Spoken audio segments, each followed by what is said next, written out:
میاں بیوی کو لڑانا شیطان کی بڑی کامیابی۔ امام اعظم رسول اللہ صلی اللہ علیہ وسلم کا فرمان ہے، ابلیس اپنا تخت پانی پر رکھتا ہے، پھر وہ لوگوں کو فتنوں میں ڈالنے کے لیے چھوٹے چھوٹے لشکر بھیجتا ہے۔ اس کے قریب ترین درجے والے شیطان سب سے زیادہ فتنہ ڈالنے والے ہوتے ہیں۔ پھر ان میں سے ایک آ کر ابلیس کو کہتا ہے کہ میں یہ کر کے آیا ہوں۔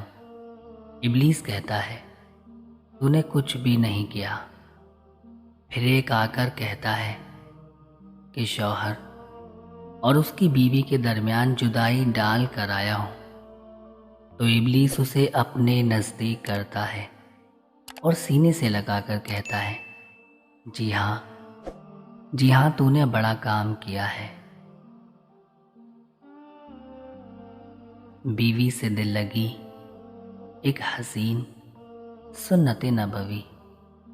حضرت عائشہ رضی اللہ تعالیٰ عنہ سے روایت ہے کہ نبی کریم صلی اللہ علیہ وسلم کے ساتھ ایک سفر میں تھی۔ فرماتی ہیں کہ میں نے حضور کے ساتھ دوڑ کا مقابلہ کیا تو میں آپ سے آگے نکل گئی اور جیت گئی۔ پھر جب میرا جسم ذرا بھاری ہو گیا تو ہمارا ایک اور مرتبہ مقابلہ ہوا، مگر اس بار آپ مجھ سے جیت گئے۔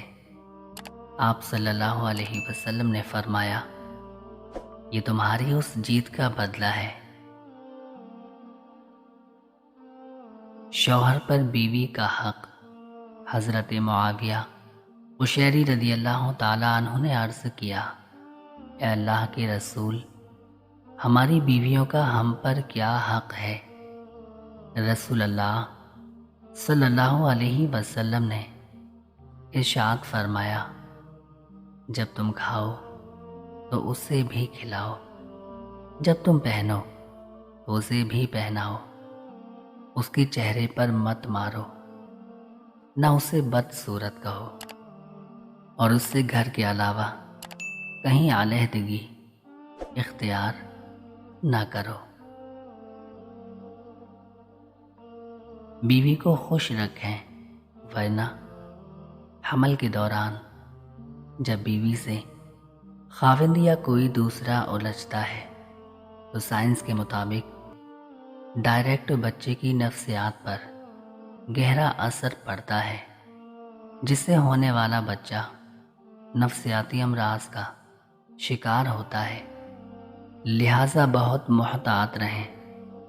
بیوی کو اس دوران خوش رکھنے کی زیادہ سے زیادہ کوشش کریں۔ بیوی کا غیر مناسب رویہ اور بدزبانی شوہر کو جلد بوڑھا کر دیتی ہے۔ اگر آپ شوہر کو جوان دیکھنا چاہتی ہیں تو اسے خوش اخلاقی سے پیش آئیں۔ عورت جب کسی مرد پر دل ہار بیٹھتی ہے تو پھر کوئی دوسرا اسے فتح نہیں کر سکتا۔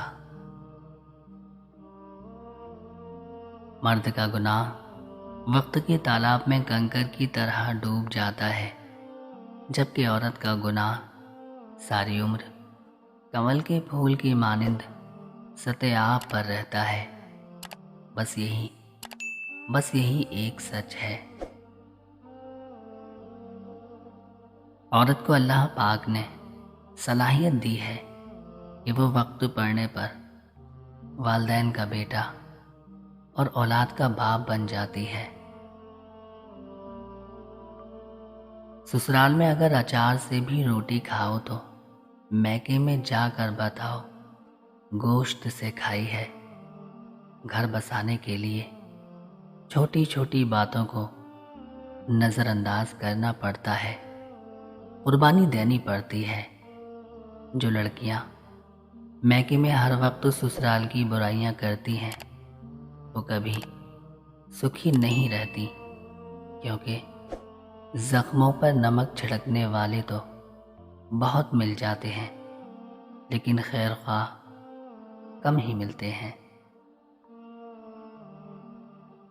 مشکل وقت تلخ ضرور ہوتا ہے اور گزرتا بھی دیر سے ہے، لیکن یہ وقت گزرنے کے بعد آپ کی شخصیت نکھر کر سامنے آ جاتی ہے اور پھر آپ ہر قسم کے حالات سے لڑنے کے لیے تیار ہو جاتے ہیں۔ سمجھے تو یہ وقت اچھے برے کی پہچان کروانے اور رب سے قریب کرنے میں آپ کا مددگار ہے۔